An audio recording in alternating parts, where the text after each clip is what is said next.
like this choke, but Marcelo Garcia used this, I think, in the finals of his weight class to win the match, all right? So, north-south choke, Munson choke, whatever you want to call it. We're here, side choke, just like normal. What I'm going to do is I'm going to come over this side, and I'm going to turn my hand this way, all right? You know, keeping basic stuff, all right? The key to this choke is right here.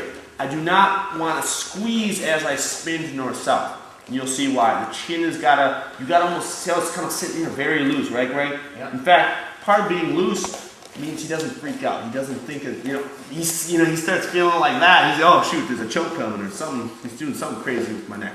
So here, I'm just turning it this way, very loose, all right?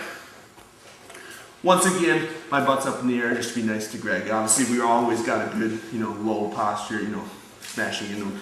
So I twist my hand this way. Notice like my palm is up in the sky. I'm going to spin the north-south choke. The one thing is, it's just like a guillotine. If the arm is in, it's going to be a lot more difficult. So, see how the arm is there? That's where it should be. That's where I actually want it to be because that's where I'm going to look for it. As I'm spinning, I'm going to do like a little bit of a swim motion with it just to get underneath it. And I'm going to kind of do a sprawl, get my hips up, spin under. So you'll see it. So we're here, I'm ready to rock. What I'm doing is just kind of like a little bit of a sprawl. See how my hand swims under it? And I'm going to spin in the north-south position. And actually, I feel it right now. I know this is actually a really good one. All right? The key to that little spin is looseness. You'd think you want to be tighter, but when it's tighter, his chin is going to get caught under it, and I'll show you how the bad version is. All right? So see, as I spun, I swam under here. Now it's just like almost like an upside-down guillotine. Without that arm in there, this is going to be a very nice choke. What I'm going to do, just come underneath, grab my little grip, and I'm going to try to almost the same concept I did here. I'm going to do like a little bit of, watch this little shift, kind of picks his chin up a little bit. Now I'm going to drive that shoulder down. All right? How was that? Didn't hurt?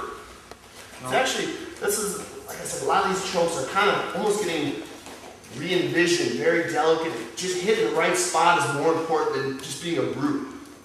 All right? So that wasn't a mean choke at all, was it? No.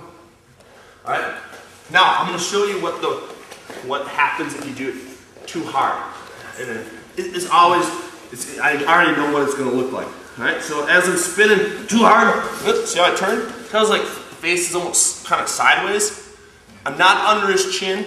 That's what happens when you're too tight with it. All right. And actually, this is his face is turned. It actually might hurt him a little bit, but he'll never tap. It's not a choke.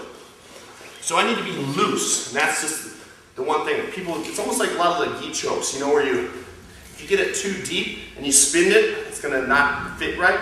Same thing, I wanna be loose, it's gonna fit exactly, the chin is gonna hit right underneath that little flap of shoulder, you know what I mean? And then if I can feel that chin underneath here, I know it's good to go.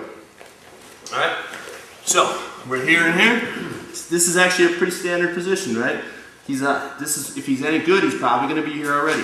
All right, spin my hand just like that, really loose, and I'm just gonna kind of hit a little sprawl and swim under, clear that hand, and I spin to my north-south. All right, and this feels good again. All right, I can tell this is a winner.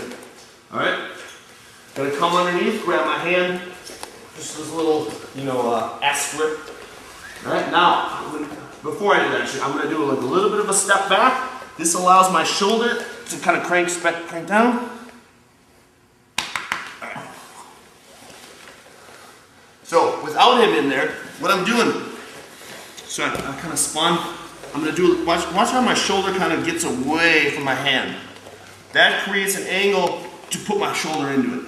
All right. If I just go straight up and down, you got to really muscle it. So I'm going to do like a little bit of half step, just kind of shift back. Come under, grab here, put my shoulder into it just like that, and just squeeze. All right. Once again, it's not that, it's kind of a blunt choke, so it might take 5-10 seconds. It took, right there, it took 5 seconds before Greg tapped, but you're gonna pass out, right? Mm-hmm. So squeeze it. After 10 seconds, if he doesn't freak out, maybe feel free to reset. Once again, this is a pretty cool choke that it's very low risk. You know what I mean? I let it go, I'm still in side control, I can still, you know, switch, go mount, do anything else. One more time. All right, that little swim is something that really takes a little bit of practice too. So we're here, side control, this swims down. I'm just gonna kind of hit a little bit of a sprawl as I spin and then loose. All right, this feels good again. I know it's money. Little shift back, come underneath, grab my hand, and then push. All right, notice how. You okay? See, it's pretty cool chill. But now, watch my toes again. It's almost like the last choke where I kind of get that little sprint. I kind of push in like that. I get on my toes and I just, and then I squeeze. Nice and low. I can sit here for 30 seconds and not blow my energy. All right? That works. Voila. And a little story. I don't want to say it. Bacon special. This is Bacon's favorite move, this guy from Walker. I didn't know it, but I got him in it. So, I mean, it's such a, if you like that kind of top position grinding style, but you know, it was a very nice choke, wasn't it? It wasn't mean. No. It wasn't, I can't, you're GMing there upside down. So, give it a try.